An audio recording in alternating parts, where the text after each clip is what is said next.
So the summer's over, but has the market cooled down? Let's find out in another edition of What's Up or Down with the Market. Let's get into it. Hey, this is Dennis with the Dennis Tuttle Real Estate team, and I'm excited to bring this end of summer market update. And it's a really interesting update because I'm going to compare the market today to pre-COVID and also look at this year versus this time last year. So I want to keep in mind a year ago is when rates started going up. So we were in quarter 3, quarter 4, and the market was shifting. And so now I would say the market has shifted, right? The market changed back then, but we've really just been kind of the same. We had this rapid change for 3 or 4 months in the market and the numbers, and then everything just leveled off to where it is today. And so I want to share a couple of interesting numbers that go with that. So the most interesting thing that was shocking to me is that the average price July of 2023 compared to last July was up 2.2%. Prices were up. So we've had 12 months of rate hikes, and yet the average sales price went up 2.2%. Now, we did not reach the highs of last year. The highs, we were about $15,000 this year. So the 2023 high was about $15,000 short of the high in 2022. But I want you to understand that was compared to ridiculously low interest rates and ridiculously low inventory. This year we had higher interest rates, triple the inventory, and we only came in $15,000 shy of where we did last year. And July, like I said, is up 2.2%. So this is just absolutely crazy.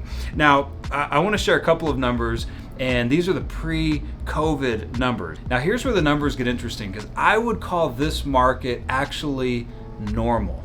Now, we went through the last 2 years with low rates for so long that we all started to believe that that was normal. We got used to it, and then when it changed, we're like, oh my gosh, this isn't normal.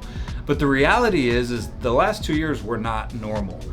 So let's look at what normal did look like. So let's go back to July of 2019 and compare it to July of this year. So in July of 2019, the days on market were 49 days. So average time that a house sat on the market was 49 days.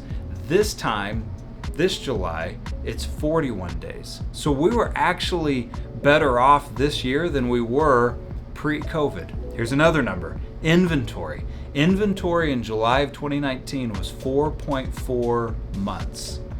Today, in July of 2023, which it's still August, so we don't have August data yet, right? That's why these numbers are always about a month behind. But we only have 3 months supply of homes, meaning if we didn't list any more homes, we would run out of homes in 3 months, basically, to sell. So that's the rate things are selling. Anything under 5 months, remember, is considered a seller's market. So we were closer to a buyer's market pre-COVID than we are today. Does that mean it feels normal? No, not compared to what we had the last couple of years. It definitely feels slower, right? Because we had less than 1 month of inventory just a year and a half ago. But when you go back to like a normal market pre-2020, 4.5 months is really what we were dealing with. Now here's two numbers that have changed. Average price in July of 2019 was $328,000. Today, the average sales price was $473,000. So we're up almost $150,000. So even if the market corrects just a little bit, we're still better off than we were in 2019, pre-COVID. But I mean, we've had $150,000 of equity added to the average home. The other number that is interesting is in July of 2019, we had 12,400 closings or homes that had sold. This July, we only had 9,800. So we're down about 2,600 homes in terms of sales. But here's the reality.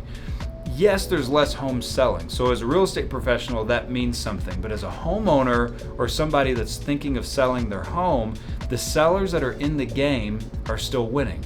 With average prices only being down 2.2%. Up 2.2%. The people that are playing the game are doing well. They're doing fine.